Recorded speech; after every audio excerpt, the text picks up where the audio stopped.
नमस्कार. Weight loss, fat loss, exercise, gym, fitness हे शब्द बरेचदा आपण कधी बोलण्यात, कधी डिस्कशनमध्ये, कधी ऑनलाईन असं सारखं चालूच असतं. आणि श्रावण, गणपती, दिवाळी सगळं झाल्यानंतर आता परत सगळेजण ट्रॅकवर यायला लागलेत. तर वेट लॉस करताना किंवा काय काळजी घ्यायची किंवा कसं करायचा, वेट लॉस केलेला टिकवायचा कसा, या सगळ्या बाबतीत आपल्याला आज गाईड करायला गोष्टी माणसांच्या मध्ये आल्यात सुमेधा आचार्य. नमस्कार. नमस्कार. तर साधारणपणे वेट लॉस आपण मेन मुद्द्याला जायच्या आधी ह्या सगळ्या तुमच्या प्रवासाकडे तुम्ही सुरुवात कशी केली? बेसिकली कसं झालं, माझी बॅकग्राऊंड मी फार्मसी ग्रॅज्युएट आहे. अच्छा. पण कॉलेजमध्ये म्हणजे सगळं हे माहिती गोष्टी बऱ्याच होत्या. म्हणजे आता फार्मसीमध्ये सगळ्या गोष्टी माहिती असतात, ॲनाटॉमी, फिजिओलॉजी असतं, सगळ्या गोष्टी, ह्या गोष्टी करायला नाही पाहिजेत, सगळं हेल्दी इटिंग म्हणजे काय, न्यूट्रिशन म्हणजे काय, हा आम्हाला सब्जेक्ट पण होता. पण ह्या सगळ्या गोष्टी माहिती असतं, कळतं पण वळत नाही अशाला माझं अजिबात हेल्दी इटिंगमध्ये मला कधीही इंटरेस्ट नव्हता स्वतःला. मला खूप जंक फूड आवडायचं तर आधी तर मी खूपच खायचं. म्हणजे मला पोळी भाजीमध्ये इंटरेस्ट कधीच नव्हता. आयदर भात खायचा, नाहीतर मग वडापाव, समोसे, कचोरी, हे सगळे फ्राईड फूड, हे मला, गोड वगैरे मला आवडत नव्हतं विशेष, पण फ्राईड फूड खूपच. आणि माझं त्याच्यामुळे ना ह्या अनहेल्दी इटिंगमुळे खूप डायजेशन वीक होतं लहानपणापासून. जरा एक वडापाव खाल्ला की माझं पोट बिघडायचं की मी भात खायचे, म्हणजे अशाच गोष्टी. आणि मग परत पोट ठीक झालं की मी परत तेच करायचे. आणि ह्या गोष्टी कंटिन्युअस चालू होतात. पण ह्या गोष्टीमुळे एक काय व्हायचं, माझं वजन कधी वाढत नव्हतं. I was always underweight. म्हणजे टिल प्रेग्नन्सी होईपर्यंत मी अंडरवेट होते. प्रेग्नन्सीमध्ये जे वजन वाढतं तेवढं वाढलं आणि मी आयडियल वेटला आले. अच्छा. आणि ते बरेच वर्ष, म्हणजे 25 वर्षापासून 43 एजपर्यंत माझं वजन कॉन्स्टंट होतं. अनहेल्दी इटिंग हॅबिट्स सेम होत्या, पोट बिघडत होतं, मी खात होते, परत पोट त्यामुळे माझं वजन कधी वाढलं नाही. दॅट वॉज द रिझन की माझं इनडायजेशन टेंडन्सी असल्यामुळे वजन कधीच वाढत नव्हतं. पण फॅट पर्सेंटेज जास्त होतं. म्हणजे कसं, माझं कोलेस्ट्रॉल वाढलेलं होतं. म्हणजे असं वजन बघायला गेलं तर, पण माझ्याकडे बघून लोकांना वाटायचं माझं 60+ वेट वगैरे असेल.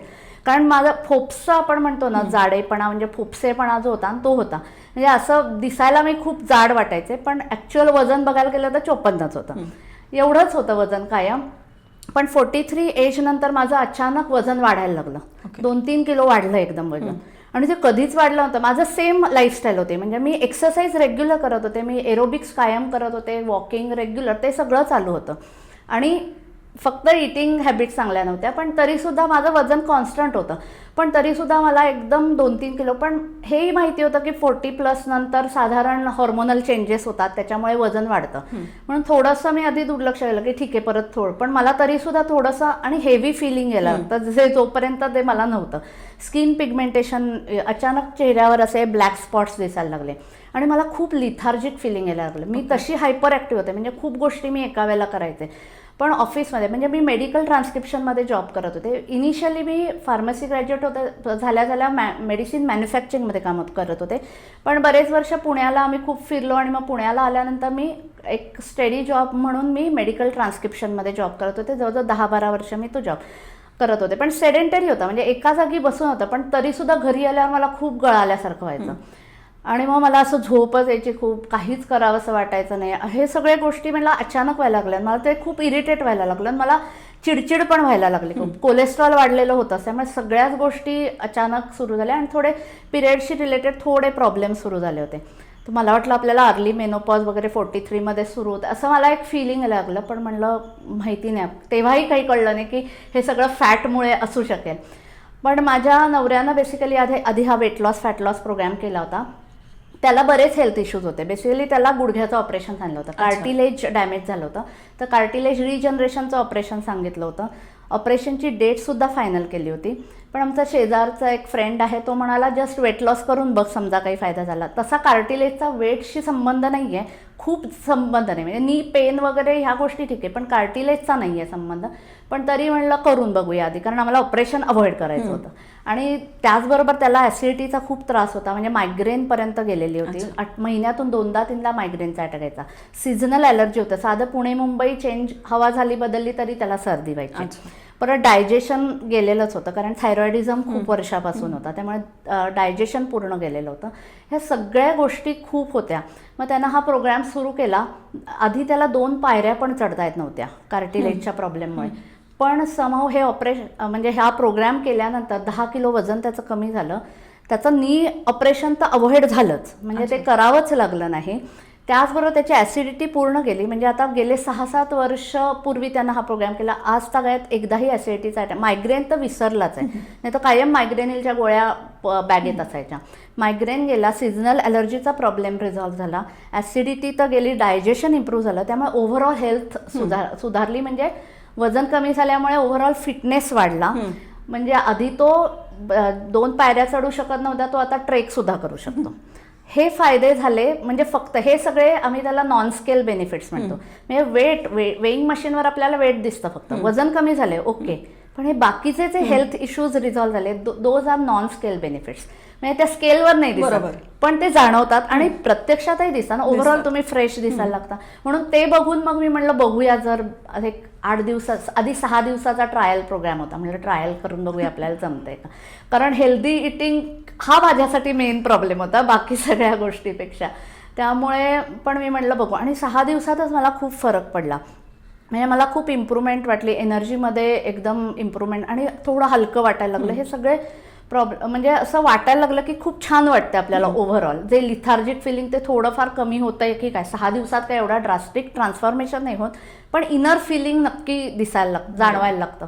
आणि मग मी पुढे कंटिन्यू केला. म्हटलं आता महिन्याचं करून बघू. मग 1 महिना झाल्यावर तर माझे ऑलमोस्ट सगळे पिगमेंटेशन कमी झालं, लिथार्जिक फिलिंग तर पूर्ण, माझा फॅट लॉस खूप चांगला. तेव्हाच जेव्हा पहिलं मेटाबॉलिक चेकअप केलं तेव्हाच मला कळलं की माझं वजन 5 किलोच जास्त होतं, पण फॅट पर्सेंटेज खूप जास्त होतं. आणि त्याच्यामुळेच मी जे माझ्या वजनाच्या मानाने जे जाड दिसायचे ते फॅटमुळे दिसायचे, नॉट बिकॉज ऑफ फॅट. पण या सगळ्यामध्ये हे जेव्हा तुम्ही सांगताय त्यावेळेस वेट लॉस आणि फॅट लॉस हे बेसिक कन्सेप्टमध्येच लोकांच्या खूप प्रॉब्लेम असतो की ओव्हरवेट म्हणजे वजन जास्ती दिसतंय म्हणजे मी ओव्हरवेट आहे आणि ते कमी झालं म्हणजे माझं नॉर्मल आहे. तर वेट लॉस आणि फॅट लॉस मध्ये एक्झॅक्ट काय फरक आहे? हां, ते खरंच खूप चांगला प्रश्न आहे हा. कारण बऱ्याच जण, म्हणजे मी सुद्धा स्वतः या प्रोग्राम करायच्या आधी वेट लॉस प्रत्येक जण फक्त वजन कमी करायचे. आमच्याकडे पण एन्क्वायरीज येतात ना, त्या वजन कमी करायचंय. पण जेव्हा मी मेटाबॉलिक चेकअप जेव्हा मी पण माझं पहिल्यांदा केलं तेव्हा कळलं की वजन is not an issue.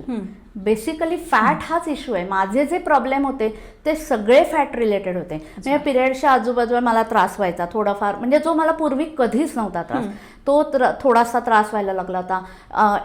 Lethargic feeling, नंतर डायजेशन ते माझं जन्मल्यापासूनच प्रॉब्लेम होता, पण बाकीचं पण ह्या सगळ्या गोष्टी, आणि स्किन पिगमेंटेशन एस्पेशली. मग ते माझ्या लक्षात आलं की फॅट हे जास्त कारणीभूत आहे या सगळ्या गोष्टी.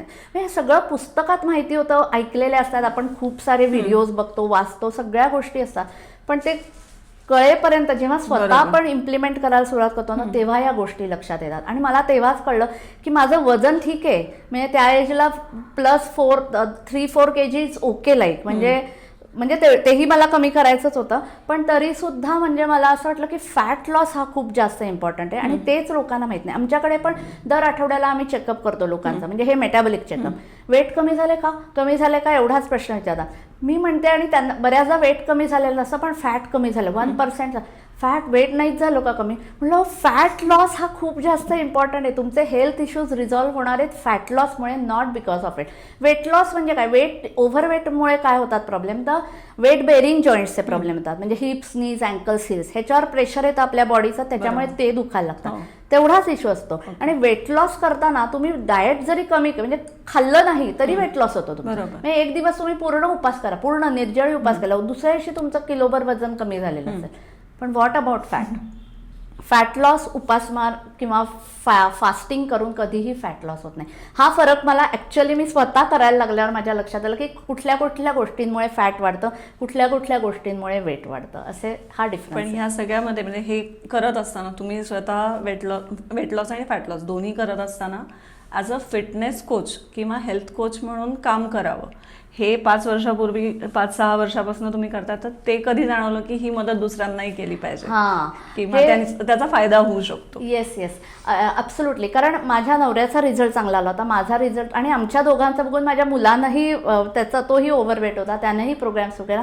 आणि मग माझ्या लक्षात आलं, आणि माझा जॉब तसा सेडेंटरी होता, खूप मोनोटोनस जॉब होता ॲक्च्युली. ओव्हरऑल मला तो थोडा कंटाळा पण यायलाच लागला होता. आणि तेव्हाच मला ह्याच्याबद्दल, असंही तुम्ही काम करू शकता ह्याच्याबद्दलची मला माहिती मिळाली. मला ती अपॉर्च्युनिटी मीटिंग दाखवण्यात आली, आणि मग त्याच्यावरनं मी डिसाईड केलं की आपण आय शुड ट्राय धिस. आणि पार्ट टाईम बेसिसवरच होतं, कारण सकाळच्या वेळात हे काय, म्हणून मी आधी जॉबही सोडला नाही, सकाळच्या वेळात हे करायचे आणि परत मग नंतर ऑफिसला जाऊन काम करायला. मग ओव्हरऑल मला ह्याच्यामध्ये, आणि मग मला ती कॉन्सेप्ट आवडली बेसिकली, की आपली आधी हेल्थ सुधारा आणि मग दुसऱ्यांनाही तुम्ही हेल्थ अवेअरनेस करा तुम्ही त्यांचं, की जेणेकरून लोकांचे हेल्थ इश्यूज कर. आणि मी मेडिसिन बॅकग्राऊंडमधनं असल्यामुळे मला माहिती होतं की मेडिसिनचे खूप मेडिसिननं सगळ्या गोष्टी कंट्रोलमध्ये येतात, डायबिटीस कंट्रोलमध्ये येतो, सगळ्यासाठी औषध आहेत, पण त्या औषधांचे साईड इफेक्ट्स पण आहेत. पण औषधं न घेता समजा जर तुम्ही नुसती लाईफस्टाईलमध्ये थोडे सिम्पल चेंजेस केले तरी तुमचे खूप गोष्टी अचीव होऊ शकतात. ह्याचं मला अजून जास्त त्याचा एक पर्स्पेक्टिव्ह मिळालं. म्हणलं तसं वाचलेलं सगळं होतं पण ते कळत नव्हतं. तो पर्स्पेक्टिव्ह मिळाला आणि स्वतः इम्प्लिमेंट केल्यावर त्याचा अजून जास्त त्याचा अर्थ कळतो, त्याचा इम्पॉर्टन्स कळतो. आणि मग मला असं वाटलं आपण आपल्या आजूबाजूच्या लोकांनाही हेल्थ अवेअरनेस मध्ये आणू शकतो, त्यांना हेल्थ अवेअरनेस त्यांचा जागृत करू शकतो, आणि त्याच्यामुळे त्यांना जे हेल्थ बेनिफिट्स मिळाले तर नथिंग लाईक इट, तो हॅपीनेस जास्त आहे. तर मग मी इव्हेंच्युअली जॉबही सोडला आणि मग फुल टाईम वेलनेस कोच म्हणून काम करायला सुरुवात केली. हे सगळं करत असताना वेट लॉस म्हणजे ओव्हरवेट असल्यामुळे नी प्रॉब्लेम्स येतात किंवा जॉईंट प्रॉब्लेम येतात किंवा कोलेस्ट्रॉल वगैरे जास्ती असेल तर दम लागतो किंवा हे बेसिक त्यांनी येणारे ओव्हरवेट असल्यामुळे येणारे प्रॉब्लेम माहिती असतात. बरोबर. पण इंटरनली बरेच इश्यू फॅट जास्ती असल्यामुळे किंवा ओव्हरवेट असल्यामुळे असतात. तर ते मेडिकल इश्यूज काय काय होऊ शकतात? मगाशी मी म्हणलं तसं वेट बेरिंग जॉईंट, ओव्हरवेट असल्यामुळे काय होतं तर वेट बेरिंग जॉईंट्सवर प्रेशर, हिप्स, नीज, अँकल, हिल ते दुखायला लागतात. म्हणजे काही काहींना लेग क्रॅम्प्स येतात. टाच दुखीचा हा प्रॉब्लेम बऱ्याच जणांना तो जाणवत नाही, म्हणजे दिवसभर नाही दुखत टाच, पण सकाळी झोपेतून उठल्या जेव्हा आपण पाय टेकवतो तेव्हा जेव्हा टाचेमध्ये कळ येते, खूप जणांच्या येत असते पण दिवसभरात ते विसरून जातात कारण नंतर दुखतच नाही. तो खूप मेजर प्रॉब्लेम आहे आणि तो दुर्लक्षित करण्यासारखा नाही.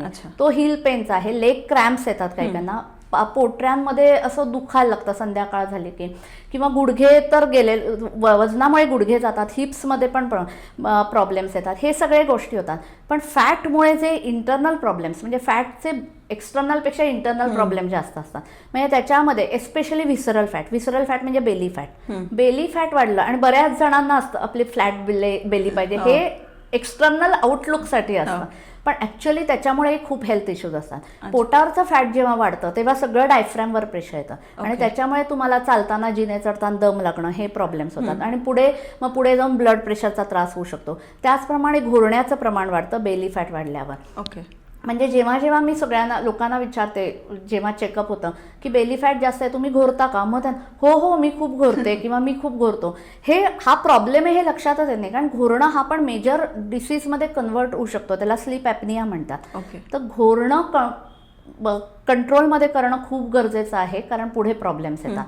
त्याचबरोबर पोटावरच्या फॅटचं प्रेशर मागे लोअर स्पाईनवर पण जातं, त्यामुळे लोअर बॅक पेनचे पण प्रॉब्लेम होतात. अप्पर बॉडी फॅटचं सगळं प्रेशर आपल्या स्पाईनवर जातं. आणि जर ज्यांचं खूप वेळ बसून काम असेल तर बऱ्याचदा आपण खूप वेळ ताट बसलो की पाठीला रड लागते.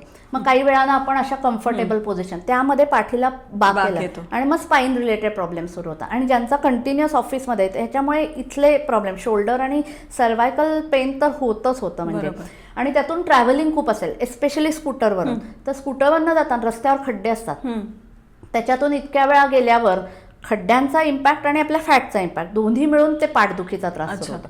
आता खड्ड्याचं आपण काही नाही करू शकत, ते आपल्या हातात नाही, पण आपलं जर आपण फॅट कमी केलं तर आपण तो इम्पॅक्ट डेफिनेटली कमी करू. कारण ट्रॅव्हलिंग जर it's a part of your job, you have to do it. ते अवॉइड नाही करू शकत आहे, बरोबर. तर मग निदान फॅट कमी करा, तो इम्पॅक्ट तरी कमी होईल आणि तुमचे health issues, spine related problem आजकाल आणि खूप वाढायला लागले ते. बरोबर. बरं, बाकीचं होते पोटावरच्या फॅटमुळे परत त्याचा संबंध डायबिटीसशी पण आहे. आता टाईप 2 डायबिटीस हा लाईफस्टाईल रिलेटेड डिसीज आहे, हेरिडेटरी पण आहे, म्हणजे आई वडिलांना असेल तर चान्सेस खूपच असतात होण्याचे, पण होतील असं काही नाही. तुम्ही जर लाईफस्टाईल मेंटेन केली तर तुम्ही डायबिटीस अवॉइड करू शकता. पण ज्यांच्या आई वडिलांना नाही आहेत त्यांना सुद्धा टाईप 2 डायबिटीस होऊ शकतो because of fat. Okay. Fat वाढलं की तुमचं इन्शुलिन प्रोडक्शन एफेक्ट होतं आणि तुम्हाला डायबिटीस होण्याचे चान्सेस असतात. त्याचप्रमाणे डायजेशन रिलेटेड प्रॉब्लेम पोटावरच्या फॅटमुळे, म्हणजे बऱ्याच जण 10 पैकी 8 ते 9 जणांना ॲसिडिटी तर असतेच असते. ॲसिडिटी हा डायजेशन रिलेटेड प्रॉब्लेम आहे हे पण बऱ्याच जणांना माहिती नसतं, की मला घशाशी येत आहे, मला उलटीसारखं होतं आहे, माझं डोकं दुखतंय, खूप प्रकार असतात ॲसिडिटीचे आणि ते सगळे ॲसिडिटी, आणि मग मला खूप खाका सुटते, मला एकदम पोटात खड्डा पडला, हे सगळे ॲसिडिटीचे सिम्पटम्स आहेत. पण हेही बऱ्याच जणांना माहिती नसतं की हे ॲसिडिटीमुळे होतं. असं पण ॲसिडिटीमुळे लोकांना चक्कर पण येते. खूप सोप्या छोट्या छोट्या गोष्टी आहेत, पण ॲसिडिटी हा तर मेजर म्हणजे डिसीज म्हणूनच डिक्लेअर करायला पाहिजे, कारण ऑलमोस्ट सगळ्यांना असतो. त्याचप्रमाणे B12 D3च्या डिफिशियन्सीज असतात, त्या तर 10 पैकी मी म्हणेन 10 सगळ्यांनाच असतात हल्ली. हार्डली एखादा माणूस असतो की ज्याला B12 D3चे तर असतेच असते, कारण आजकाल कसं ऑफिसमध्ये जॉब किंवा वर्क फ्रॉम होम असेल, उन्हात जातच नाही तुम्ही. बरोबर. किंवा ऑफिसमध्ये जात असला तरी सकाळी 8ला जाता, रात्री 8ला, उन्हात जाता कुठे तुम्ही, उन्हाशी संबंध नाही. D3 आजकालच्या आणि सबस्टँडर्ड फूड क्वालिटी असते, त्याच्यातून आपल्याला काहीच सप्लिमेंट्स मिळत नाही, त्यामुळे D3 डिफिशियन्सी असते, त्याच्यामुळे सुद्धा जॉईंट पेन होतात. B12 डिफिशियन्सीमुळे बरेच हेल्थ प्रॉब्लेम्स होतात. तर ह्या गोष्टी सगळ्या, nutrition plays an important role, diet especially. तर हे वेट ओव्हरवेट आणि फॅट जास्त असल्यामुळे होणारे बेसिक प्रॉब्लेम्स आहेत. ह्याच्यापेक्षा खूप अजून सिव्हिअर होऊ शकतात. जर वेळीच कंट्रोल केलं तर you can avoid many things. म्हणजे पुढे जाऊन मग हार्ट ब्लॉक्स झालेत, कोलेस्ट्रॉल वाढले. फॅट म्हणजे फक्त स्किन, आता सबक्युटॅनियस फॅट असतं जे स्किनच्या आतमध्ये असतं जस्ट, ते फॅट वेगळं, ब्लड मधलं फॅट वेगळं. तुम्हाला कोलेस्ट्रॉल, आता मला स्वतःला कोलेस्ट्रॉलचा त्रास होता, मी मेडिसिन घेतलं ना त्यासाठी, मी मला माहिती आहे त्याच्यासाठी काय घ्यायचं. स्टॅटिन्स घेतले, पण ते पण लॉंग टर्म घेऊन चालत नाहीत, कारण त्याचे साईड इफेक्ट्स खूप आहेत. थोडे कंट्रोल येण्यापुरतं 1 महिना मी घेतलं, नंतर माझ्या लक्षात आलं की आपल्याला डाएटच चेंज करायला पाहिजे, जे टोटली आपलं अनहेल्दी इटिंग आहे. तर ह्या गोष्टी केल्या तर तुम्ही कोलेस्ट्रॉल, ट्रायग्लिसराईड सगळं कमी झालं तर ऑटोमॅटिक तुमचे हार्ट रिलेटेड प्रॉब्लेम्स पण कमी होतील. पुढे जाऊन मग बायपास आहे, हे खूप आजकाल गोष्टी. म्हणजे आमच्याकडे एक मध्ये माणूस आला होता, 24 का 25 वर्षाचा होता, त्याला डायबिटीस डिटेक्ट झाला होता. बापरे. 30 माझ्याकडे मागे एकदा एक 40 वर्षाचा माणूस आला होता, तो म्हणला 10 वर्षापूर्वी माझी बायपास सर्जरी झाली. वयाच्या 30व्या वर्षी त्याची बायपास सर्जरी झाली, तरी सुद्धा तो अवेअर नव्हता त्याचा, तरीही तो ओव्हरवेट होता. ह्या गोष्टी खूप अलार्मिंग आहेत.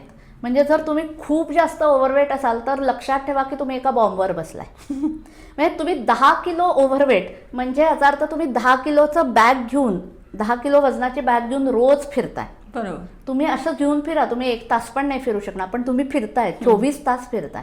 तर हा विचार करायला पाहिजे, ओव्हरवेट म्हणजे काय करताय नक्की हे लक्षात यायला पाहिजे. बरोबर. आपण हे सगळं जेव्हा बोलतोय त्यावेळेस बरेचदा असं होतं की वेट लॉस करायचा म्हणजे आयदर एक्स्ट्रीम लेवलला जाऊन एक्सरसाइज तरी केला जातो किंवा एक्स्ट्रीम लेवलला जाऊन डाएट केलं जातं, त्याच्यामुळे न्यूट्रिशन डेफिशियन्सीज, विटामिन डेफिशियन्सीज येतात आणि मग खूप म्हणजे आजारी तरी पडतात लोक, फार चक्कर येऊन पडतात. इथपर्यंत ते इतकं एक्स्ट्रीम लेवलला करतात किंवा एक्सरसाइज खूप अति करतात आणि नंतर सोडून देतात.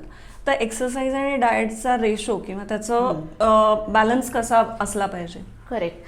हां, ते पण एक मिसकन्सेप्ट आहे बऱ्याच लोकांच्या मध्ये की डाएट म्हणजे कमी खाणं. आधी मुळात ही एक मिथ आहे की डाएट म्हणजे कमीच खाणं, डाएटचा अर्थच कमी खाणं. तर डाएटचा अर्थ कमी खाणं नाही, तर योग्य वेळी, योग्य क्वांटिटीमध्ये योग्य फूड खाणं म्हणजे डाएट. ॲक्च्युअली वेळा पाळणं हे खूप इम्पॉर्टंट आहे. म्हणजे आता बऱ्याच जणांना काय असतं की पहिले डाएट करायचं म्हणलं की मनानंच किंवा गुगलवर सर्च केलं की खूप गोष्टी, खूप वेज ऑफ डुईंग डाएट वगैरे येतात, खूप गोष्टी येतात. त्याच्यामध्ये पहिले सगळे लोक ब्रेकफास्ट स्किप करतात आणि मग फक्त लंच करायचा आणि मध्ये आधी काही नाही खायचं. ब्रेकफास्ट पहिले स्किप करतात, बाकी मध्ये आधी न खाणं इट्स ओके, पण ब्रेकफास्ट स्किप करणं खूप डेंजरस आहे. कारण त्याच्यासाठी बऱ्याच गोष्टी आहेत. अजून दुसरं, हे डाएटचं झालं. ह्या गोष्टी पहिले डाएट स्किप करून, आणि ॲब्सोल्युटली तुम्ही कमी खाल्लं की ऑटोमॅटिकच तुमचं वजन कमी होणार आहे, कारण कमी खाताय म्हणून वजन कमीच होणार. बरोबर. पण ह्या गोष्टी जेव्हा तुम्ही अशा पद्धतीचा एक 8 दिवस डाएट केलं की तुम्हाला त्याचा त्रास व्हायला लागतो, किंवा असंच तू म्हणलीस असं चक्कर यायला लागते, हे होतं. आणि मग या सगळ्या गोष्टी मग शेवटी सगळे घरचेही म्हणा, अरे बापरे काय वीक दिसा, तू पहिल्यांदा खायला सोड, खा काहीतरी. मग ते सगळं जातं आणि तुम्ही परत ओरिजिनल डाएटवर आला की परत तुमचं वजन वाढतं. तो टेम्पररी वेट लॉस झालेला असतो, कारण कमी खाल्ल्यामुळे. त्याचप्रमाणे काही काही लोकांना खूप एक्सरसाइज करायला आवडतं, म्हणजे 1.5 2 तास जिमिंग करतात, हे करतात, खूप काय काय करत असतात, वेट्स करतात. पण ह्याही केसमध्ये इनिशियली वेट लॉस झाल्यासारखा वाटतो. पण कधी कधी काय होतं, एक्सरसाइज तुम्ही जास्त केला तर तुम्हाला जास्त भूक लागते. जास्त भूक लागली की तुम्ही जास्त खाता. म्हणजे कॅलरी इनपुट आणि कॅलरी आउटपुट ह्याचं गणित जर बिघडलं तर काहीही फायदा होत नाही. इनिशियली काहीतरी बॉडीला वेगळी रिॲक्शन द्यायची म्हणून वेट लॉस होतो, पण परत तेच आहे. तुम्ही किती दिवस एवढा एक्सरसाइज बरं तुम्ही करालही, पण डाएट जर नसेल तर त्याच्याबरोबर तर काही फायदा. कारण तुम्ही जर ओव्हर एक्सरसाइज केला तर त्या प्रमाणात तुमचं डाएट पण पाहिजे. त्या प्रमाणात म्हणजे क्वांटिटी वाईज नाही तर क्वालिटी वाईज. क्वालिटी वाईज म्हणजे हाय प्रोटीन पाहिजे, लेस कार्ब्स पाहिजेत, हाय फायबर पाहिजे, ह्या सगळ्या गोष्टी. म्हणजे डाएटचा इफेक्ट हा 80% असतो आणि एक्सरसाइजचा इफेक्ट हा 20% असतो. त्यामुळे दिवसात 45 minutes workout followed by personalise diet, personalise nutritional diet जर तुम्ही घेतलं तर तुम्ही ॲब्सोल्युटली चांगला हेल्दी वेट लॉस करू शकता. म्हणजे असा नाही की, कारण खूप मी म्हणलं तसं खूप कमी खाऊन असे मग चेहरा ओढल्यासारखा दिसतो, डोळ्याखाली काळं होतं, आजारी असल्यासारखा दिसतो माणूस, आणि म्हणजे पार अगदी सलाईन लावायची वेळ येते, इथपर्यंत वेळ जाते लोकांची. तर हे अनहेल्दी वेट लॉस आहे. तर हेल्दी वेट लॉस प्रॉपर वेळच्या वेळी खाणं पिणं व्यवस्थित खा. म्हणजे जेवढं गरज आहे तेवढंच खा, व्यवस्थित खा. म्हणजे थाळी भरून नाही जेवायचं. खूप एका वेळेला तुम्ही खाल्लत ना की काय होतं, आपल्या डायजेस्टिव्ह सिस्टमवर प्रेशर येतं. आणि डायजेस्टिव्ह सिस्टमची एक कपॅसिटी, तेवढंच डायजेशन होतं. त्याच्यापेक्षा जे एक्सेस फूड आहे ते फॅटमध्ये कन्वर्ट होऊन डिपॉझिट होतं. आयदर ते होतं किंवा इंडायजेशन होतं किंवा ॲसिडिटी होते, जे काय. म्हणजे दोन्ही अनहेल्दी गोष्टी. आणि एकदा फॅट डिपॉझिट झालं की तुमचं मेटाबॉलिझम स्लो डाऊन होतं, आणि मेटाबॉलिझम स्लो डाऊन झाल्यामुळे वेट आणि फॅट वाढतं. ओके. तेच जर तुम्ही एका वेळेला थोडंच खाल्लं, म्हणजे जेवढं गरज आहे. पूर्वीचे लोक सांगायचे पोटाला थोडी जागा ठेवून, म्हणजे असं पोट अगदी फुटेल इतकं खाऊ नका, थोडी जागा ठेव. तर ॲब्सोल्युटली तसंच करायला पाहिजे. थोडंच एका वेळेला खाल्लं पाहिजे, जेवढं गरज आहे. आणि तेवढं खाल्लं की डायजेशन पण व्यवस्थित होतं. डायजेशन सुधारलं की तुमचं मेटाबॉलिझम सुधारतं आणि मग वेट लॉस आणि फॅट लॉस होतं. एका वेळेला इतकंच खायचं की 4 तासांनी भूक लागली पाहिजे. भूक लागणं हे चांगल्या आरोग्याचं लक्षण आहे. हे तुम्ही लहानपणापासून वाचलं असेल. का तर त्या भूक लागते म्हणजेच तुमचं मेटाबॉलिझम वर्क करतंय, मेटाबॉलिझम वर्क त्यामुळे ॲब्सॉर्प्शन सुधारतं, ॲब्सॉर्प्शन सुधारल्यामुळे तुम्हाला भूक लागते. As simple as that. त्यामुळे एका वेळेला 4 वेळेला खा ना, 2 वेळेला कशाला खाता, 4 वेळेला खा ना, पण ते थोडं थोडं खा. म्हणजे 4 दिवसभराचा जो कॅलरी इनटेक तुम्हाला सांगितलेला आहे तो 4 पार्टमध्ये डिव्हाइड करा, तरी तुमचा खूप इफेक्टिव्ह आणि सस्टेनेबल वेट लॉस होऊ शकतो. भले तो स्लो होईल इनिशियली. वेट लॉस आणि फॅट लॉस सायमल्टेनियसली होणं खूप गरजेचं आहे. फक्त वेट लॉस किंवा फक्त फॅट लॉस होऊन फायदा नाही, दोन्ही व्हायला पाहिजे. बरोबर. कारण एक्सेस फॅट असेल ना तर तुमचं खाणं बऱ्याचदा कमी आहे. माझ्याकडे किती दिलं खाणं कमी असतं पण तरी वजन वाढतंच आहे. म्हणजे बरेच जण आपण गमतीने म्हणतो मी हवा पाणी खाल्लं तरी माझं वजन वाढेल. That is because of fat. Fat जास्त असल्यामुळे तुमचं वेट गेन होतं. त्यामुळे फॅट लॉस करणं हा सगळ्यात जास्त इम्पॉर्टंट आहे. आणि हे मी खूप लोकांना असं यांना सांगत असते, तुम्ही फॅट लॉस झाला तर खुश व्हा. वेट लॉस थोडासा नंतर झाला तरी चालेल, पण फॅट लॉस होऊ दे. या सगळ्यात ना अजून एक मला जाणवतं, म्हणजे बरेचदा लोकांचं असं होतं की एक सर्टन एज नंतर लोकांचं असं होतं की हां आता माझं हीच टेंडन्सी आहे, आमच्याकडे आईवडील पण जाड होते त्यामुळे मी जाडच आहे, किंवा या वयानंतर आता माझं वजन कमी होणार नाही, किंवा मी रोज सकाळ संध्याकाळ चालतेय पण माझं वजन कमी होत नाही त्यामुळे आता हे असंच असणार आहे.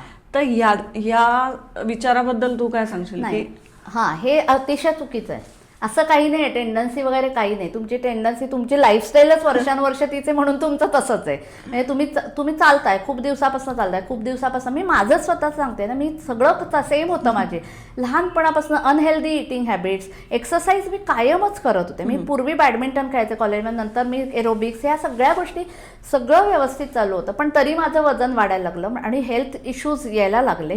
कारण इटिंग हॅबिट्स खूप इम्पॉर्टंट आहे. आणि वर्षानुवर्ष तुम्ही खाताय ना, मग एक 6 महिने स्वतःसाठी द्या की नका खाऊ ना. आता माझं वय आता 50 वर्षाची आहे. मी 50 वर्षात मी खूप खाल्लंय, हे केलंय ते केलंय असं माझं म्हणणं. समजा जर मी एखादा माणूस 50 किलो ओव्हरवेट आहे फॉर एक्झाम्पल, तर मी त्यांना सांगते 1 वर्ष द्या मला फक्त. 1 वर्ष, एखाद्या वर्षभरात तुम्ही दिवाळी, गणपती, दसरा, संक्रांत, व्हॉट एव्हर, हे जर तुम्ही नाही सेलिब्रेट केलं तर काय होईल? 1 वर्ष, 50 वर्षातला 1 वर्ष नाही केलं तर काही आभाळच. आणि सेलिब्रेट करा ना, पण सेलिब्रेशन म्हणजे खाणं नाही ना फक्त, बाकीच्या गोष्टी आहेत ते सगळं करा ना तुम्ही. Get together. बरेच जण विचारतात मग आम्ही सोशल लाईफ बंदच करायचं, म्हणजे बाहेर जायचंच नाही का, बाहेरचं खायचंच नाही का? अजिबात नाही. सोशल लाईफ म्हणजे खाणं नाही. सोशल लाईफ म्हणजे एकमेकांना भेटणं. त्याच्यात जास्त आनंद आहे की तुम्हाला फक्त खाण्यासाठी तुम्ही जाता? हा एकदा विचार करा, स्वतःलाच हा प्रश्न विचार की आपण खाण्यासाठी जातो की लोकांना भेटायला जातो? तुम्हाला कशानं जास्त आनंद मिळतो? बरोबर. ह्या सगळ्या गोष्टी खूप मॅटर करतात. आणि मग 1 वर्ष जर तुम्ही कंट्रोल केलं की नाही मी बाहेर जाईन, सगळी फॅमिली फंक्शन अटेंड करेन, सगळी गेट टुगेदर्स अटेंड करेन, सगळी गणपती, पण मी समजा कमी खाल्लं तिथे जाऊन, किंवा 2च गोष्टी, 8 गोष्टी असतील त्यातल्या 2च गोष्टी मी खाईन, तर होऊ शकतं. म्हणजे खाणं पण होऊ शकतं आणि तुमचं सोशल लाईफ पण व्यवस्थित राहू शकतं. आणि आठवड्यातून 1 दिवस आम्ही पण आमच्या डाएट प्लॅनमध्ये चीट मील अलाउड करतो. 1 दिवस मी सांगते तुम्ही काही, 1 दिवस म्हणजे 1 मील, 1 मील तुम्ही आठवड्यातून 1 मील काहीही खा. म्हणजे तुम्हाला वडा आवडतो, बर्गर आवडतो, पिझ्झा आवडतो, ते सगळं तुम्ही खाऊ शकता एका मीलमध्ये. काही किती पण खा असं मी सांगते. पण हा प्रोग्राम सुरू केल्यानंतर ॲपेटाईट कंट्रोल, काय एका वेळेला कमी खायची जी सवय लागते ना, त्यांना पोटाला, आपल्या पोटाला आपण जशी सवय लावू तशी लागते. तर एका वेळेला कमी खायची सवय लागली की तुम्ही चीट मील पहिले 1-2 आठवडे खाऊ शकता तुम्ही, पण काही दिवसांनी इतकी सवय होते, ॲपेटाईट इतकं कंट्रोलमध्ये येतं की तुमचं पोटच भरतं. म्हणजे 1 वडापाव खाल्ला की नाही माझं पोट खूप भरलंय, नाहीच तुम्ही ओव्हर इटिंग करू शकता. हा त्याचा फायदा आहे. पण हे आठवड्यातून एकदा सुरुवातीपासूनच केलं पाहिजे. आठवड्यातून 3दा जर तुमची चीट मील होत असेल तर कुठलाही वेट लॉस प्रोग्राम तुमचं काहीही करू शकत नाही. आणि मग तुम्ही टेंडन्सीवर जाता की माझी हीच टेंडन्सी आहे की माझं असंच राहणार. अरे तुम्ही तुमचं खाणं बघा, मग तुम्ही विचार करा त्याचा. बरेचदा असं होतं की एक न्यू इयर रेझोल्युशन म्हणून वेट लॉस सुरू केला जातो, किंवा वेट लॉस आधी करायचा किंवा सिरियसली सुरू पण करतात, आणि मग नंतर एक पॉइंट असा येतो की त्याचा कंटाळा तरी येतो, किंवा एका सर्टन लिमिट नंतर ते हलत नाही ना, वजन कमी होतं किंवा ते थोडंफार स्टेबल झाल्यासारखं होतं. तर त्यावेळेस मोटिवेट करायला लागत असेल किंवा त्यावेळेस लोकांना पुश करायला लागत असेल, तर ते कसं करायला पाहिजे? त्याला आम्ही प्लॅटू पोझिशन म्हणतो की प्लॅटू म्हणजे पठार, याच लेवलला येऊन थांबलंय.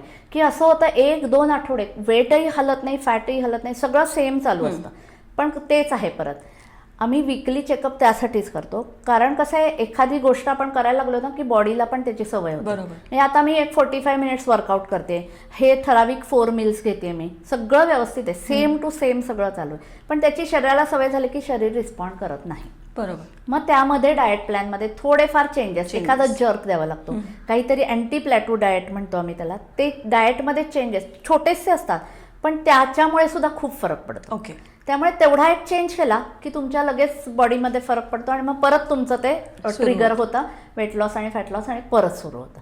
त्यामुळे ह्या गोष्टी मॅनेजेबल आहेत. अशी प्लॅटू पोझिशन परमनंट कधीच नसते, ही चेंज होऊ शकते, पण त्यासाठी माइंडसेट खूप महत्त्वाचं आहे. कारण वेट लॉस, माझं एक प्रामाणिक मत आहे, weight loss is a mind game. जोपर्यंत इथून नाही ना वाटत तोपर्यंत कुणी कितीही सांगा, कितीही डॉक्टरांनी सांगा वजन कमी, जोपर्यंत स्वतःला आतून वाटत नाही ना तोपर्यंत यातलं काहीही होऊ शकत नाही. हे माझं अगदी, आता मी या 5-6 वर्षाच्या करिअरमध्ये माझ्या हे लक्षात आलं की तुमचा माइंडसेट मॅटर्स. बाकी सगळ्या, बाकी थेअरी जाऊ दे, प्रॅक्टिकल जाऊ दे, सगळं जातो, माइंडसेट मॅटर्स.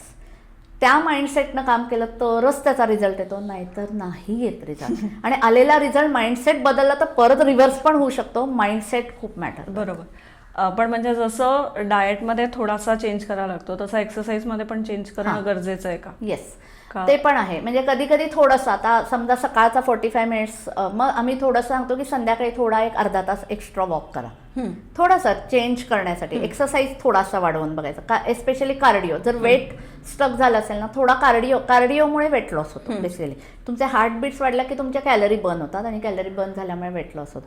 तर थोडंसं संध्याकाळी वॉक करा, किंवा एक एक्स्ट्रा 10-12 सूर्यनमस्कार घाला. असे छोटे छोटे, थोडासा एक 10-15 मिनिटाचा जरी एक्सरसाइज वाढवला आणि डाएटमध्ये थोडासा चेंज केला तरी ते ट्रिगर परत होऊ शकतं. बरोबर. पण हे आपण बोलतोय ते बऱ्यापैकी म्हणजे सगळं झालंय किंवा ग्रोनअप जे आहेत त्यांच्यासाठी, पण हल्ली लहान मुलांमध्ये सो ओबेसिटी दिसते, किंवा जंक फूडमुळे त्यांचं वेट जास्ती दिसतं, त्यामुळे ती म्हणजे बसलूनच असतात बऱ्यापैकी मुलं. तर त्याबद्दल तू काय सांगशील? आपलं परवाच बोलणं झालं होतं बघ, आत्ताच्या मुलांना खाली मांडी घालून सुद्धा बसता येत नाही. बरोबर. आणि इट्स अ फॅक्ट, कारण सवय नाहीये हे त्याच्या मागचं रिझन. आता खाली कोण बसतं, मांडी घालून कोण बसतं? सगळीकडे बेंचेस असतात, सगळीकडे बसा असं, म्हणजे फारच कमी ठिकाणी क्लासेस असे असतात की तुम्ही खाली खाली बसून बसायला म्हणजे खाली मांडी घालून बसता. आणि हे मी माझ्या मुलाच्या बाबतीत पाहिलं होतं, त्याला नव्हती मांडी घालता येत, पण मांडी माझ्या तेव्हा लक्षात आलं, अरे आपण मांडी घालायलाच शिकवली नाही कधी. म्हणजे शाळेत एक्सरसाइज मध्ये असतात तेव्हा काही घातली असेल, पण अदरवाईज मांडी घालायची सवयच नाहीये. बरोबर. आणि म्हणजे मी माझ्या लहानपणचं मला जे आठवतं तेव्हा एवढी ओबेसिटी नव्हती दिसत, कारण फिजिकल ऍक्टिव्हिटी बऱ्यापैकी होती, कारण टीव्ही नव्हते. बरोबर. हे टीव्हीचं अट्रॅक्शन होतं, मोबाईल नव्हते, साधे फोनच नव्हते, तर मोबाईल वगैरे तर लांबची गोष्ट. त्यामुळे कुठलीच डिस्ट्रॅक्शन नव्हती. संध्याकाळी खेळायला बाहेरच जायचं, व्हॉट एव्हर इट इज, म्हणजे तुम्ही काही खेळा, पकडापकडी खेळा, हे करा ते काही, पण ते फिजिकल ऍक्टिव्हिटीज व्हायची. आणि घरातही खूप गोष्टी आपल्या आपल्या हातानं, म्हणजे काही असलं तरी, किंवा शाळेत जा आणि सारखं स्कूल बस, म्हणजे मला आठवत नाही, आमच्या शाळेमध्ये काही स्कूल बस वगैरे नव्हती. आणि त्यामुळे, आणि मी साताऱ्याची आहे, त्यामुळे सातारला तर सगळे चढ उतारच इतके होते की तसाच एक्सरसाइज खूप व्हायचा. त्यामुळे शाळेत चालत जा, चालत या, कारण साधारण आपल्या घराजवळची शाळा बघितली जायची. स्कूल बसेस, व्हॅन्स ही कॉन्सेप्ट, त्यामुळे बऱ्यापैकी लोक चालणंही भरपूर होतं. आणि म्हणजे अगदी आता तर कसं मुलांना पहिल्यापासून सायकलिंग पण ठीक आहे, मी म्हणेन सायकल चालत नाही ना, सायकलिंग पण हा एक्सरसाइज आहे, पण गिअरच्या सायकलमुळे कितपत ते एक्सरसाइज होतो आय डाऊट. पण आपल्या म्हणजे मी तर जवळजवळ 10वी पर्यंत तर चालतच सगळीकडे फिरायची सवय होती, नंतर सायकल, आणि मग खूप उशिरा म्हणजे 18 पूर्ण झाल्यानंतर मग स्कूटर वगैरे आली त्यानंतर. पण ह्या गोष्टी खूप, पण तोपर्यंत ऍक्टिव्हिटी, फिजिकल ऍक्टिव्हिटी चांगली होती आणि आई वडील पण सांगायचे. पण आता कसं झालंय, एस्पेशली ह्या लॉकडाऊन पिरियडमध्ये हा प्रॉब्लेम खूप झाला की शाळेतही जायचं नाही, तर शाळेत ऍक्टिव्हिटीज बऱ्यापैकी वर खाली केलं जातं, काहीतरी होतं, पण घरात बसून ना लॅपटॉपवर, त्यामुळे मुलांना मोबाईल, अगदी छोट्या छोट्या मुलांना, नाहीतर आई वडील थोडे अवेअर होते की मुलांना मोबाईल नाही द्यायचा वय, पण तेही सुरू झालं, मोबाईलवर क्लासेस किंवा लॅपटॉपवर. त्यामुळे त्याची सवय लागली मुलांना. त्यामुळे आणि 2 वर्ष बऱ्यापैकी लोक नाही घराबाहेर, कारण माझ्या ते ग्राउंड ऍक्टिव्हिटीज वगैरे बंदच होत्या पूर्ण, त्यामुळे घरात बसून पूर्ण. आणि त्यानं आणि स्विगीवरनं मागवायचं, लहान लहान मुलं पण अशी स्विगीवरनं ऑर्डर करायला सुरुवात झाली, बाहेर नाही जायचं तेव्हा घरी मागवा, ह्या गोष्टी. त्याच्यामुळे जंक फूड, कारण एंटरटेनमेंट म्हणून जंक फूड असं पण झालं थोडंसं, मग जंक फूड खाण्याचं प्रमाण वाढलं. आणि मग एकदा ती सवय गेली की परत त्या ट्रॅकवर यायला खूप वेळ लागतो. आणि ज्यांनी तो प्रयत्न केला दॅट इज गुड, म्हणजे. पण हे माझं असं सगळ्या पॅरेंट्सना सांगणं आहे की मुलांना प्लीज तुम्ही फिजिकल ऍक्टिव्हिटीमध्ये टाका, म्हणजे 1 तास अभ्यास कमी झाला तरी चालेल, जास्त, म्हणजे माझं म्हणणं आहे कॉम्पिटिटिव्ह वर्ल्ड आहे, अभ्यासही खूप महत्वाचा आहे, पण 1 तास फिजिकल ऍक्टिव्हिटी, म्हणजे बऱ्याचदा वेळेला असं होतं की 10वीत गेल्यावर ना सगळ्या फिजिकल ऍक्टिव्हिटी बंद होत्या, म्हणजे बॅडमिंटनला जात असतात, स्विमिंगला जातात, सगळं बंद होतं. आणि 10वीला पूर्ण अभ्यासात, 10वी 11वी 12वी ते कंटिन्यूच राहतं, 12वी होईपर्यंत काही नाही, मग झालं त्याच पिरियडमध्ये स्पेशल. आणि तेव्हाच ते टीनेज असतं, टीनेजच्या पिरियडमध्ये जनरली वजन वाढतं, कारण hormonal changes, not only girls, बॉईजमध्ये सुद्धा हॉर्मोनल चेंजेस होत असतात, त्यामुळे त्यांचंही वजन अचानक वाढायला सुरुवात होते. आणि ह्या खूप अलार्मिंग सिच्युएशन्स आहे, एस्पेशली गर्ल्समध्ये जो PCOD नावाचा प्रॉब्लेम आहे तो टोटली हॉर्मोन. म्हणजे माझ्याकडे मागे एक 13 वर्षाची मुलगी आली होती, 13व्या वर्षी 75 किलो वजन होतं तिचं, विच वॉज रिअली मी पण वजन बघून 13व्या वर्षी 75, आणि तिला PCOD होताच प्रॉब्लेम. आणि ती व्यवस्थित स्कूलमध्ये बास्केटबॉल वगैरे सगळं खेळायची, पण डाएट खूप चुकीचं होतं. आणि ती खूप सिन्सिअर होती, तिनं 4 महिन्यात 15 किलो वजन कमी केलं, आणि त्या गोष्टीला आता जवळजवळ 2.5 वर्ष झाली, आणि she is still maintaining her lost weight, म्हणजे ती अजूनही व्यवस्थित फिट आहे, व्यवस्थित बारीक आहे, आणि तिचा PCOD problem without medicine completely resolve झाला. PCODसाठी तर मेडिसिन घेऊच नका असं मी म्हणते, टोटली लाईफस्टाईल चेंजमुळे तुमचा PCOD पण रिझॉल्व्ह होऊ शकतो. आणि हा वाढलेला प्रॉब्लेम आहे. माझ्या म्हणजे मी स्कूलमध्ये असं एवढे ओबेज लोक नाही दिसायचे, पण आता 10 मुलांच्या मागे 2 मुलं तरी ओबेस, 2 तर जास्तच पर्सेंटेज आहे, 60% ओबेसिटी वाढली.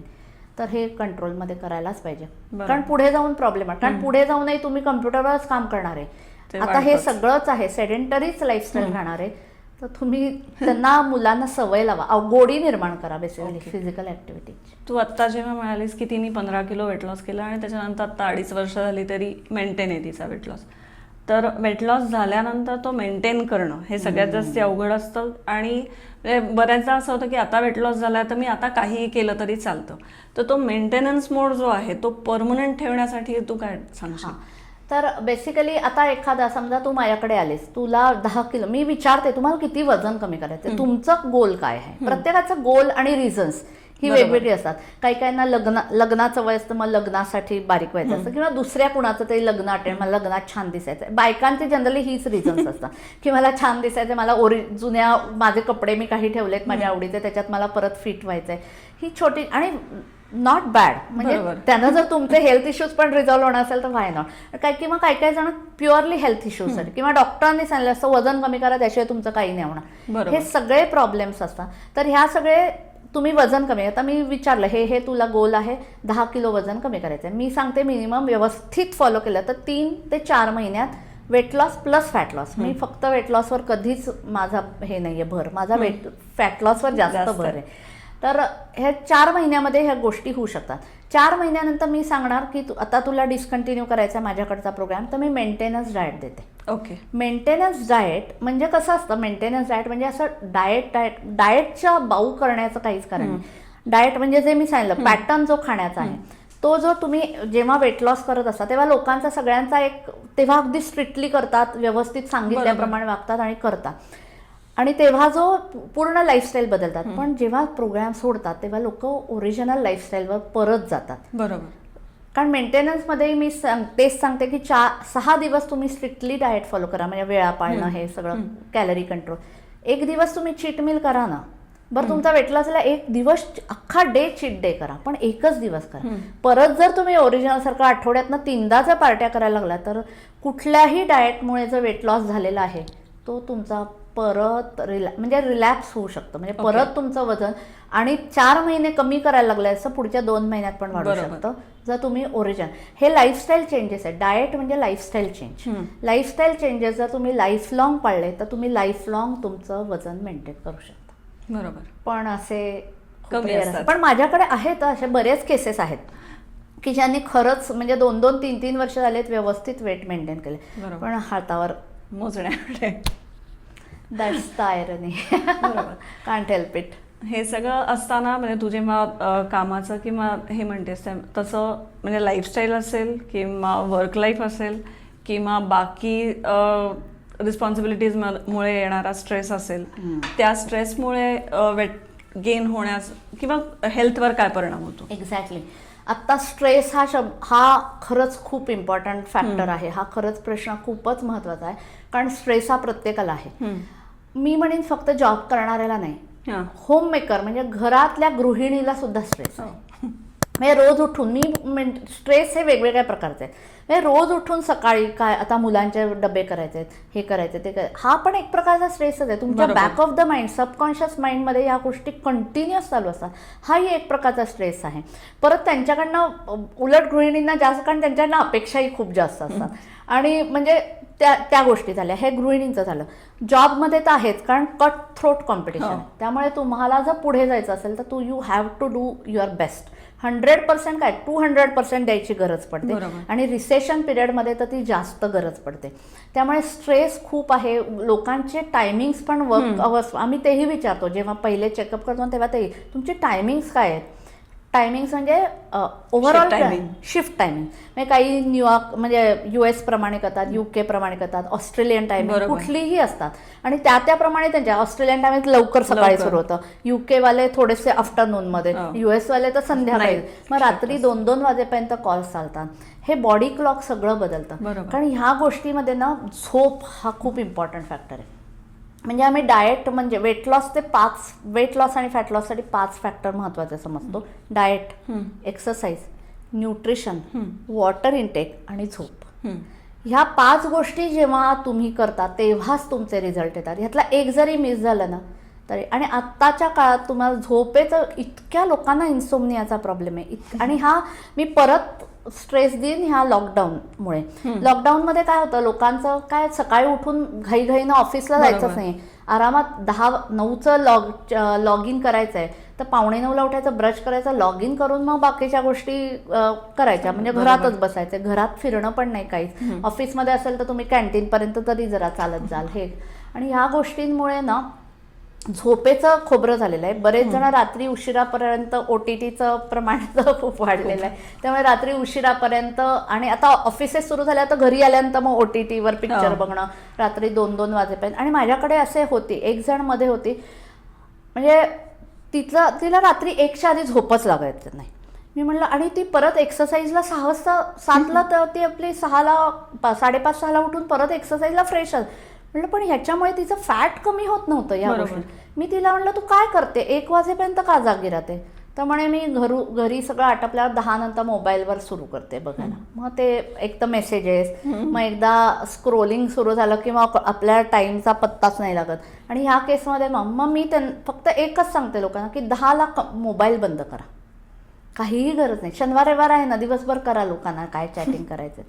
10ला मोबाईल बंद करा, झोप येणार नाही इनिशियली, तसेच पडून राहा. आयदर पुस्तक, फिजिकल पुस्तक वाचा, स्क्रीन टाइम बंद करा. स्क्रीन, कुठलं स्क्रीन नाही बघायचं, म्हणजे किंडल पण नाही मी म्हणते. फिजिकल पुस्तक वाचा.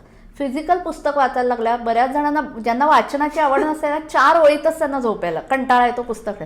तुम्ही पहिले 4-5 दिवस असं होईल की 1-1.5 तास नुसतेच कुशीवर इकडनं तिकडनं फिरता, पण नंतर काही वेळ 2-3 दिवसांनी तुम्हाला आपोआप झोप लागायला लागेल, कंटाळून झोप लागायला लागेल. मग तुम्ही 11, आता ती जी आहे ती आता 11 वाजता, 10:30 नंतर ती असे डोळे उघडे नाही ठेवू शकत. ती 11ला फ्लॅट असते आणि सकाळी 6 वाजता ती विदाऊट अलार्म छान झोप होऊन ती उठते. कारण रात्री आपण जेव्हा झोपतो, झोप का इम्पॉर्टंट आहे तर झोपेमध्ये आपलं बॉडीचं रिपेअर मेकॅनिझम चालू असतं. ह्या सगळ्या सिस्टीमचं रिपेअरिंग हे रात्री झोपेत होतं. आणि तीच जर आपण त्याला सफिशियंट वेळ नाही झाली तर मग तुमचे हेल्थ इश्यूज वाढणार. आणि त्याच्यामुळे स्ट्रेस कसं आहे, स्ट्रेस हा मेंटल आणि फिजिकल हे एकमेकांशी रिलेटेड आहे. फिजिकली जर तुम्ही फिट नसाल तर तुम्ही मेंटली पण पीसमध्ये राहू शकत नाही. स्ट्रेस आहे तो अनअवॉइडेबल आहे, पण तुम्ही if you are peaceful, if you have a peaceful mind, तर तो स्ट्रेस सहन करण्याची पण शक्ती तुमची वाढते. स्ट्रेसचा इम्पॅक्ट कमी होऊ शकतो जर तुम्ही पीसफुल असाल माइंडनं, नाही तर मग संपलं. मग सगळ्याच गोष्टी एकमेकांशी कनेक्टेड. डोकं ठिकाणावर नाही, मग डिस्टर्ब असेल तर झोप लागत नाही, झोप नाही लागली की परत इरिटेशन होत राहतं, मेंटल इरिटेशन, ह्या सगळ्या. त्यासाठी झोप ही इम्पॉर्टंट आहे. ती जरी सुधारली ना तरी तुम्ही पीसफुल माइंड आणि तुम्ही स्ट्रेसचा इम्पॅक्ट, आणि कारण स्ट्रेसमुळे सुद्धा फॅट वाढतं. कारण हेच आहे, झोप नाही होत किंवा स्ट्रेसफुल इटिंग. स्ट्रेसमध्ये बरेच लोक ओव्हर इटिंग करतात, येता जाता असं मंचिंग करत राहतात. उलटं काय कायांचं खूप उलटं असतं की स्ट्रेसमध्ये त्यांना भूकच लागत नाही. आणि काय कायांचं पण मोस्टली ओव्हर इटिंगकडे जास्त असतं, स्ट्रेस इटिंगच म्हणतात त्याला. आणि त्या कॅलरी काउंट करणं इज इम्पॉसिबल. बऱ्याच जणांना हे आम्ही जे 4 मील देतो ना त्याच्यामध्ये आधी ना एक बाकरवडी तोंडात टाक, मुठभर चिवडा खा, मुठभर दाणे खा, ह्या गोष्टी खायची खूप. आणि त्यानंतर आठवतही नाहीत आपल्याला, त्या इतक्या येता जाता खाल्ल्या जातात की त्याचं कळतच नाही, अरे हे कधी खाल्लं, आठवायला गेलं की आठवतच नाही. म्हणून आम्ही रोजचं पण लोकांना मध्ये आधी काय खाल्लंय ना ते पण लिहा, म्हणजे तुमच्या लक्षात येईल. पण आणि ह्या कॅलरीज नाही काउंट करतात. बरोबर. त्यानंच आपल्या नॉर्मल जेवणापेक्षा या मधल्या खाण्यानं वजन जास्त वाढतं. आणि बऱ्याच जणांना ना दुपारी 4 वाजे ब्रेकफास्ट लंच व्यवस्थित करतात, म्हणजे फॉलो करतात. 5 वाजता काय होतं काय माहिती, 5 वाजता अचानक त्यांच्यात काहीतरी होतं आणि काहीतरी असं खायचीच इच्छा होते, म्हणजे नाही मस्त समोसा खाऊ. आणि बऱ्याच ऑफिसेसमध्ये पण काही काही संध्याकाळी खाण्याची असते, मग चाट खाऊ, हे खाऊ, असे ते वास खूप इम्पॉर्टंट असतात. भूक चाळवणारे सगळ्यात वासच डेंजरस असतात. नाकाला खरंच मास्क लावून बसा 5 वाजताच्या सुमारास, आपोआप खाणं बंद होईल 5 वाजताचं. नाही तर बाकी सगळं व्यवस्थित, 5 वाजता गडबड होते सगळ्यात. आपल्या या सगळ्या बोलण्यात अजून एक आता मला पॉइंट लक्षात आला, तो म्हणजे वॉटर इनटेक. लोक म्हणजे जसं तू डाएट आणि एक्सरसाइज वगैरे म्हणतेस तसं पाणी पिणं किंवा पाण्याकडे लक्ष देत नाही, म्हणजे दिलंही जात नाही, तेवढं मोजलंही जात नाही की आपण किती पाणी पितोय. तर त्याचा इम्पॉर्टन्स काय वेट लॉसमध्ये आणि फॅट लॉस करताना? खूप जास्त इम्पॉर्टन्स आहे. पाणी आपलं बॉडीच मेन 75% बॉडीमध्ये पाणीच आहे. आणि आपण जर पाणी प्यायलं नाही, म्हणजे कसं आहे, अकॉर्डिंग टू थिअरी मी म्हणेन पर 20 kg 1 लिटर पाणी प्यायला पाहिजे. पण 80 किलोच्या माणसानं 4 लिटर ठीक आहे, म्हणजे पण 100 किलोचा माणूस 5 लिटर पाणी इज व्हेरी डिफिकल्ट. त्याच्यामुळे ब्लॅडरलाच वेगळे काहीतरी ओव्हर ॲक्टिव्ह ब्लॅडर वेगळं काहीतरी त्रास व्हायचे आणि वेगळेच प्रॉब्लेम व्हायचे. पण मिनिमम 3 लिटर तरी पाणी दिवसातून प्यायलाच पाहिजे. एस्पेशली जे AC मध्ये काम करतात ना दिवसभर, त्यांना पाण्याची जास्त गरज असते आणि त्यांनाच तहान लागत नाही. बरोबर. पण AC मध्ये आपल्या बॉडीतलं सगळं मॉइश्चर ॲब्सॉर्ब केलं जातं, त्यामुळे बॉडी डिहायड्रेट होते. तर त्यांना उलट अजून मी अर्धा लिटर एक्स्ट्रा प्या म्हणून सांगते. नाही मग खूप बाथरूमला जावं लागतं असे प्रॉब्लेम्स आहेत, म्हणून जा ना, तू आहे ना ऑफिसमध्ये बाथरूम. AC मध्ये तसंही जावं लागतं, पाणी प्यायला की. पण पहिले 4 दिवस जावं लागेल, 5व्या दिवशी त्या ब्लॅडरलाही सवय होते, ऑटोमॅटिक सगळ्या कंट्रोलमध्ये येतात गोष्टी. पण पाण्याचा इंटेक 3 लिटर पाण्याचा काय इम्पॉर्टन्स आहे, कारण जे पाणी कमी पितात ना त्यांना जनरली त्यांना पण ॲसिडिटीचा प्रॉब्लेम होतो, कॉन्स्टिपेशनचा त्रास होतो. कॉन्स्टिपेशनमुळे ॲसिडिटी होते, जे वरवर येतं ना ते कॉन्स्टिपेशनमुळे होतं. त्यामुळे ॲसिडिटीचा त्रास होतो, उष्णतेचे विकार होतात, काही काहींना युरिनरी ट्रॅक्ट इन्फेक्शन होतं, स्टोनचा प्रॉब्लेम तर खूप, आणि हा थंडीमध्ये खूप जास्त प्रमाणात होतो कारण पाणी कमी, तहानच लागत नाही म्हणून पाणीच प्यायलं जात नाही. बरोबर. तर पाणी लक्षात ठेवून, म्हणजे आता आपण बोलताना इथे ग्लास, तर काम करताना तुम्ही बॉटल भरा, ग्लास मोजू नका, ते लक्षातच राहणार नाही. मी जेव्हा फॉर्म भरून घेते लोकांकडनं, 7-8 ग्लास पाणी पिते मी, भरपूर पाणी पिते, 7-8 ग्लास. 7-8 ग्लास, एक ग्लास 200 ml चा पकडला तर तुम्ही 1.5 लिटर पण पाणी पित नाहीये, विच इज टू लेस. किंवा काही काहींना पितच नसतात पाणी, नाही मी अर्धा लिटर जेमतेम पित असेल. मग त्यांना सगळ्यांना हेल्थ इश्यूज, म्हणजे त्यांचाही वेट लॉस, कारण त्यासाठी पाण्यामुळे तुमचं डायजेशन, पाण्यामुळे सुद्धा डायजेशन सुधारतं, डायजेशन सुधारलं की मेटाबॉलिझम सुधारतं, मेटाबॉलिझम सुधारलं की वेट लॉस. म्हणजे जे वेट लॉस फॅट लॉस प्रोग्रामवर आहे त्यांनी असं लक्षात ठेवून पाणी प्यायची सवय नसेल तर वेगवेगळे ॲप्स आहेत. तुम्ही स्मार्टफोन वापरताय तर स्मार्टफोनचा स्मार्टली पण यूज करू शकता, की वेगवेगळे ॲप्स आहेत, वॉटर माय बॉडी वगैरे 2-3 प्रकारचे ॲप्स आहेत, ते शोधा, ते डाउनलोड करा आणि त्याच्यावर अलार्म लावू शकता. अर्ध्या तासाचा अलार्म लावा आणि मग एकदा शरीराला त्याची सवय लागली ना की आपोआप तुम्हाला तहान लागायला सुरुवात होईल. त्या सगळ्या ट्रिगर करण्याच्या गोष्टी आहेत. मला तहानच लागत नाही हे काय सोल्युशन आहे, तहान लागवून घ्या, सवय लावून घ्या. मग लहान मुलांना, तू जसं म्हणालीस की 3 लिटर पाण्याची मिनिमम गरज आहे, तर मग त्या केसमध्ये लहान मुलांनी किती प्यायलं पाहिजे? लहान मुलांना असं क्वांटिटी नाही, पण लहान मुलं जनरली बऱ्यापैकी पाणी पितात, कारण ते एक तर खेळून वगैरे आलं त्यांना सारखं, पण त्यांना ही सवय लावली पाहिजे. जर पीत नसतील ना, हा एक मुद्दा खूप इम्पॉर्टंट आहे, हा माझ्या लाईफशी रिलेटेड. कारण माझ्या मुलाला लहानपणी सिव्हिअर कॉन्स्टिपेशनचा त्रास होता, कारण तो पाणीच प्यायचा नाही.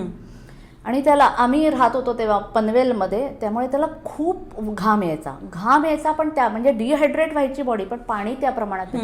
सिव्हिअर कॉन्स्टिपेशन म्हणजे सिव्हिअर होतं कॉन्स्टिपेशन, खूपच त्रास झाला म्हणजे. पण जसं जसं आम्ही मग पाण्यात, आता तो पाणी कसं असं प्यायचंच नाही पाणी, मग आम्ही दुधात पाणी मिक्स करून तसं पाणी द्यायला सुरुवात केली. कुठल्या ते मग सूप द्यायचं, सूप फॉर्ममध्ये, किंवा आपण डाळ वगैरे थोडंसं सगळ्या गोष्टी असं करायला सुरुवात केली. मग हळूहळू त्याला ती पाण्याची सवय लागली, मग त्याचं कॉन्स्टिपेशन, फक्त पाणी प्रमाण वाढवलं आणि त्याचं कॉन्स्टिपेशन, काहीही औषध, थोडंसं इनिशियली थोडंसं औषध घ्यावं लागलं, पण थोडे दिवस, कारण त्याचेही जे पोट साफ होण्याची औषधं आहेत ना तीही डेंजरसच आहेत, म्हणजे कुठल्याही गोष्टी. कारण आयुर्वेदिक औषध आहेत, त्याचे साईड इफेक्ट्स नाहीत, पण त्याची सवय लागते. म्हणजे आता मी ते चूर्ण घेतलं नाही ना तर आता माझं पोट साफ नाही होणार, हा परत सायकोलॉजिकल इम्पॅक्ट आहे की आपल्याला त्याचीही सवय लागते. आपली डिपेंडन्सी कशावर ठेवू नका, कुठलेही चूर्ण, कुठल्याही गोळ्या, ह्या गोळ्या त्या गोळ्या की माझं पोट साफ होईल. तुम्ही तुमची लाईफस्टाईल सुधारा, पाणी प्या, एक्सरसाइज करा, वेळच्या वेळी खा प्या, तुमचं सगळं डायजेशन सुधारेल. काही औषधं कुठल्याही, म्हणजे मी म्हणेन आयुर्वेदिक औषधांची पण गरज नाही, कारण डिपेंडन्सी नको. बस आत्ता एवढा वेळ आपण हेल्दी लाईफस्टाईल, वेट लॉस आणि फॅट लॉस किंवा कशाची काय काय गरज आहे आणि इम्पॉर्टन्स आपण बघितला. शेवट तू हेल्थ वाईज टिप काय देशील हेल्दी राहण्यासाठी? ॲक्च्युली मला पहिल्यांदा हेल्दी ॲक्टिव्ह लाईफस्टाईल हा याचा अर्थ समजून सांगायचा आहे. हेल्दी म्हणजे हेल्दी ॲक्टिव्ह लाईफस्टाईलमधला हेल्दी म्हणजे हेल्दी इटिंग, ॲक्टिव्हिटी म्हणजे फिजिकल ॲक्टिव्हिटी, आणि ही लाईफस्टाईल बनवा, म्हणजे दिस इज हेल्दी ॲक्टिव्ह लाईफस्टाईल. म्हणजे असं खूप फॅशनेबल नाव वाटत असेल, पण ह्याचा सिम्पल अर्थ आहे आणि हा कंबाईन केलेला आहे की healthy eating, physical activity, this is your lifestyle, मग तुमची हेल्दी ॲक्टिव्ह लाईफस्टाईल. तर टीप अशी आहे, मी मगाशी म्हणलं तसं माइंडसेट, हीच माझ्यासाठी महत्त्वाची टीप आहे की माइंडसेट बदला. तुम्हाला इथून वाटलं पाहिजे की पुढे जाऊन तुम्ही विचार करा की आपल्या आत्ताच हेल्थ, आणि आत्ताच्या काळात तुम्ही बऱ्याच लोकांचं ऐकलं असेल की खूप यंग एजमध्ये हार्ट अटॅक्स येतात, हे येतात.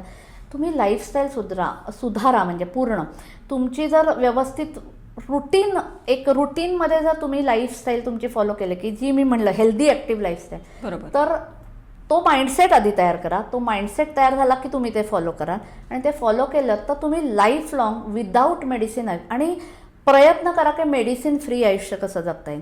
म्हणजे मी आधी मेडिसिन मॅन्युफॅक्चरिंगमध्ये होते आणि आता मीच लोकांना सांगते मेडिसिन घेऊ नका. आता मी वयाच्या 50व्या वर्षी मी एकही मेडिसिन घेत नाही. फक्त न्यूट्रिशनल डाएट ते सफिशियंट आहे आणि फिजिकल ॲक्टिव्हिटी. मला ब्लड प्रेशरचा त्रास नाही, डायबिटीसचा त्रास नाही आहे त्रास, टचवूड. पण आणि मला आय एम रिअली एन्जॉईंग. मला स्वतःला मनातून पण वाटत नाही की मी 50 वर्षाची आहे. फक्त आकडा दिसतोय म्हणून मी 50 वर्षात आले, पण मला फिजिकली अजिबात वाटत नाही, मेंटली तर नाहीच नाही. तर या सगळ्या गोष्टी इम्प्रूव्ह होऊ शकतात जर तुम्ही प्रत्येकानं please please please follow healthy active lifestyle. तुम्हाला जसं व्यवस्थित त्याचं बेसिकली गाईडन्स घ्या. मनानं ह्याच्यावर गुगलवर सर्च करून मनानं डाएट करू नका. प्रत्येकाची बॉडी वर्क वेगळी करते. काही काहींना एखादं डाएट सूट होत असेल तेच तुम्हाला होईल असं नाही. प्रत्येकाची बॉडी, कारण प्रत्येकाचं पर्सेंटेजच फॅट पर्सेंटेज, वेट पर्सेंटेज वेगळं वेगळं असतं. मसल पर्सेंटेज हा एक महत्त्वाचा होता की मसल स्ट्रेंथ वाढवण्यासाठी प्रयत्न करा. कारण हेल्दी म्हणजे जसं तुमचं एजिंग होईल ना मसल वीक व्हायला लागतं. कारण हॉर्मोनल चेंजेसमुळे फॅट वाढतं आणि मसल वीक व्हायला लागतं. तर फॅट लॉस हा सगळ्यात हे लक्षात ठेवा. फॅट लॉस हा लॉंग टर्म तुमच्या मसल स्ट्रेंथसाठी इम्पॉर्टंट आहे. तर मसल स्ट्रेंथ वाढवा, हेल्दी ॲक्टिव्ह लाईफस्टाईल फॉलो करा आणि एन्जॉय करा लाईफ. आणि मी स्वतः एन्जॉय करते तर तुम्ही पण एन्जॉय करा आणि छान राहा, मजेत राहा. आज तू इथे आलीस आणि एवढ्या वेट लॉसशी रिलेटेड गोष्टी सांगितल्यास, टिप्स दिल्यास आणि त्याचा बहुतेक नक्कीच फायदा होईल सगळ्यांना. आणि जे वेट लॉस करायला आता सुरुवात करणार आहेत आणि न्यू इयर रेझोल्युशन म्हणून ज्यांनी सुरुवात करायचं ठरवलंय त्यांना या सगळ्या गोष्टींचा नक्की फायदा होईल. शेवटी चॅनलला लाईक करा, सबस्क्राईब करा आणि कमेंट बॉक्समध्येच लिहा, व्हॉट्सॲपला नको. थँक्यू.